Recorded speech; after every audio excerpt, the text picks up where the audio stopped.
Hi guys, welcome to another video. Today I'm going to be talking about one of the books off my shelves over here. Many of you have requested me talking about the stuff I've got in my studio.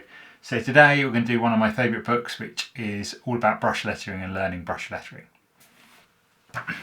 So this is a book. It's called Brush Lettering by Marilyn, Reaves and Eliza Schulte, I think that's pronounced it. I'll put a link in the description below for a link to Amazon where to buy it.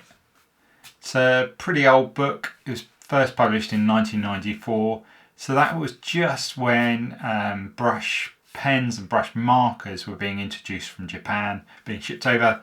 So it only has about a paragraph on those pens. Primarily it's aimed at a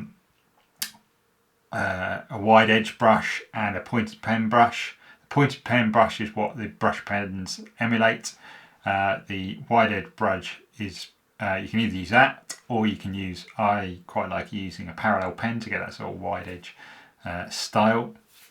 So the first section starts off with looking at the types of brushes you need to select, the ink you want to use, writing surfaces, how to hold it, just general equipment. Some of this might not be relevant now because of technology is changing.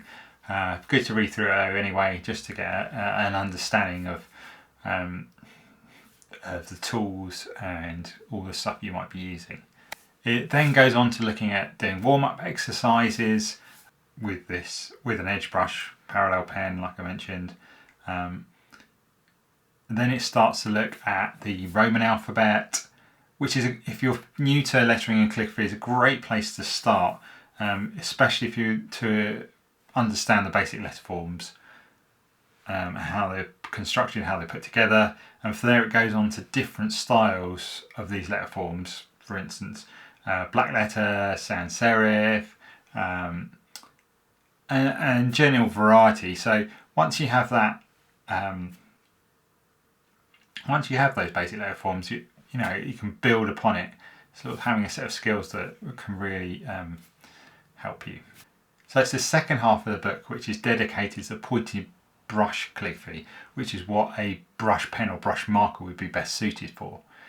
Again, it starts off with an intro to that, choosing your brushes, choosing your pen, paper, how to sit at a desk, how to hold it, and then looking at the pressure release strokes, which is what is primarily the basis to this style of brush calligraphy.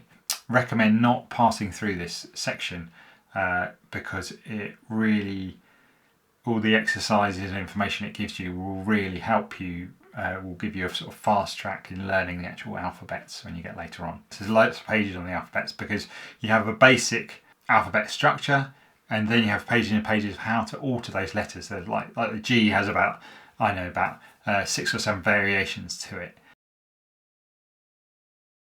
So you have this quite a rigid brush structure, but then you can really play around with it once you get to know that. They will move on to the uppercase letters. By the way, for your information, it's not called uppercase, lowercase in this book. It's called minuscules and capitals. The same sort of thing. Minuscules, smaller letters. Capitals, capitals. And so, yeah, once you moved on to the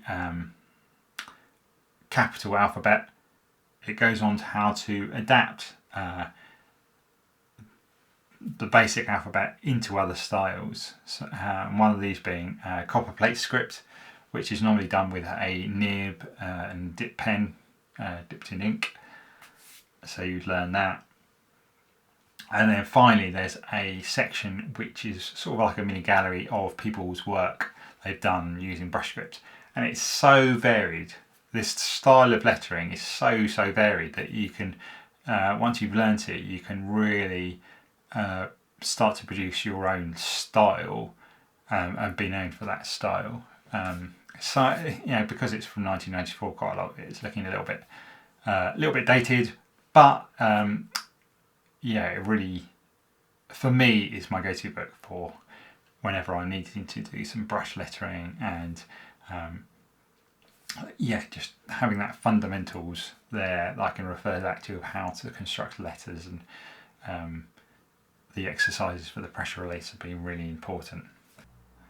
If you're a beginner or have loads of experience, then this is just a must buy. Go and get it, start learning, use it as a reference. It's brilliant. I hope you found it useful. I'll be doing some more book overviews from my selection on my shelves here.